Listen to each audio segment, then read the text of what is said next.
अस्सलाम वालेकुम नाजरीन। अहमद फरहाद एब्डक्शन केस, उसके ऊपर आज एक बहुत बड़ा हुक्म जारी हुआ है इस्लामाबाद की अदालत से, जहां पर जस्टिस मोहसिन अख्तर कियानी साहब ये केस टेकअप किए हुए थे। जिस तरीके से वो दबंग रिमार्क्स दे रहे थे, और कल ये भी सुना भी था कि वो 2 रोज के लिए उनकी तबीयत काफी नासाज थी, जिसके बाद डेफिनेटली क्योंकि जिस तरीके के उनके रिमार्क्स पिछले दिनों रहे, उसके बाद अचानक उनका 2 दिन तक कॉज लिस्ट मनसूख हो जाना, उनका मंजराम से गायब हो जाना, थोड़ी फिक्र भी लाहक थी। लेकिन आज दोबारा वो मंजराम पर आए हैं और कुछ बड़े हुक्मनामे उन्होंने जारी किए।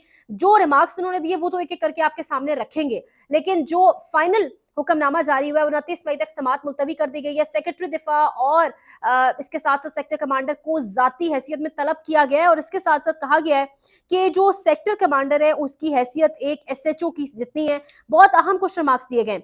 जस्टिस मोहसिन अख्तर कियानी साहब ने कहा है कि DGISI किसके नीचे काम करता है, वो वजीर आजम के मातहत होते हैं। अटॉर्नी जनरल साहब की जानिब से कहा गया। उन्होंने कहा ये तो बहुत आसान हो गया, हम बुलाते हैं वजीर आजम को भी और उनसे पूछते हैं कि आपके नीचे काम करने वाली एजेंसीज जो है वो किस तरीके से काम कर रही हैं।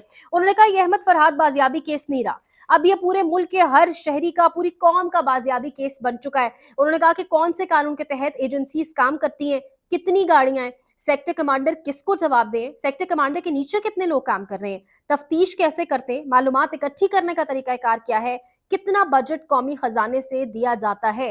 तमाम सवालात के जवाबात के लिए सेक्रेटरी दिफा को जाती हैसियत में तलब किया। उसके साथ साथ उन्होंने कहा कि सहाफ़ी अहमद फरहाद केस की आइंदा समात जो है बराह रास्त दिखाई जाएगी। आइंदा जितनी समातें, जितनी भी लापता अफराद के हवाले से समात होगी, उसको बराह रास्त दिखाया जाएगा। ये पॉइंट तब रेस किया गया, ये तब उनकी जानिब से कहा गया जब हामिद मीर ने रोस्टम पर आकर कहा कि क्या हम इस केस को बराह रास्त कवर कर सकते हैं।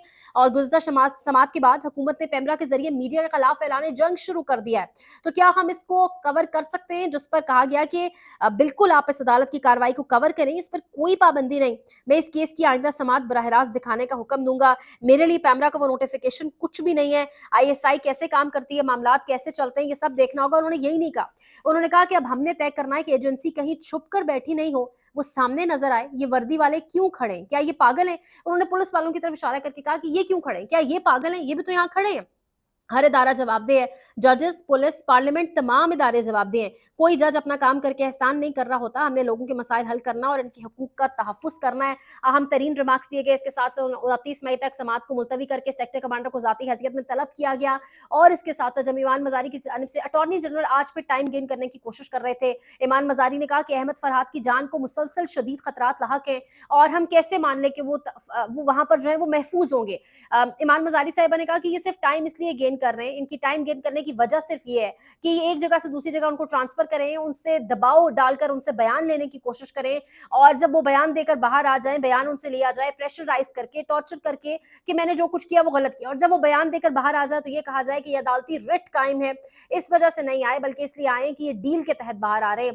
तो ईमान मजारी साहिबा ने कहा कि इस पर जल्दी को हुक्मनामा जारी करें, उनको इतना वक्त ना दे। अटॉर्नी जनरल मजीद वक्त लेने के उसमें थे। और ये भी कहा गया जज साहब की जानिब से कि जो अहमद फरहाद के लवाहिकीन है, उनकी फैमिली का इल्जाम बराह रास्त ISI के ऊपर है, उनको शक है ISI के ऊपर, जिस पर अटॉर्नी जनरल ने कहा कि ISI इसमें बजाते खुद इन्वॉल्व नहीं है, हमें वो गारंटी दे चुके हैं, हमें वो यकीन दिलवा चुके हैं। इसके साथ साथ एक और बड़ी अहम खबर है। कल रात गए जिस तरीके से पाकिस्तान तहरीक इंसाफ के सेंट्रल ऑफिस सेक्रेटेरिएट पर जिस तरीके से हमला किया गया, वो सब कुछ हमारे सामने है।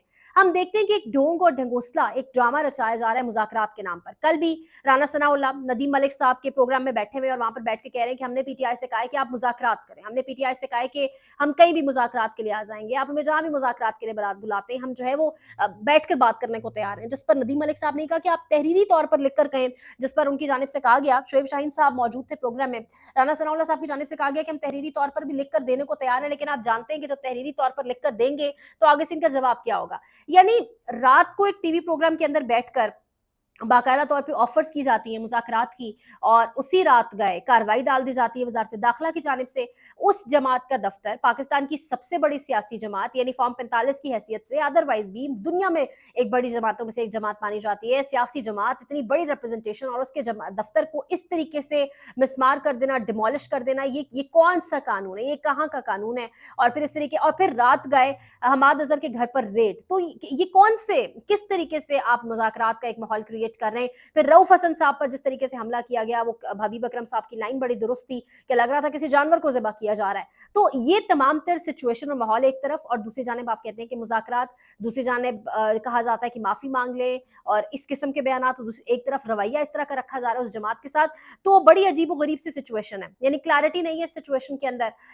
عدالتیں, اس کے ساتھ ساتھ پیمرا کو نوٹسز, پیمرا کی جانب سے الیکٹرانک میڈیا چینلز کو کہ عدالتی کارروائیاں نہ دکھائی جائیں. تو یعنی ادارے خدا نخواستہ آمنے سامنے آ رہے ہیں, ملک کو کس طرف لے کے جایا جا رہا ہے. کچھ مزید اپڈیٹس بھی ہیں, اگلے ولاگ میں انشاءاللہ اس کا ذکر بھی کریں گے. چینل کو لائک کریں, شیئر کریں, سبسکرائب کریں, اس کے ساتھ ساتھ اپنی قیمتی رائے کا اظہار بھی ضرور کریں.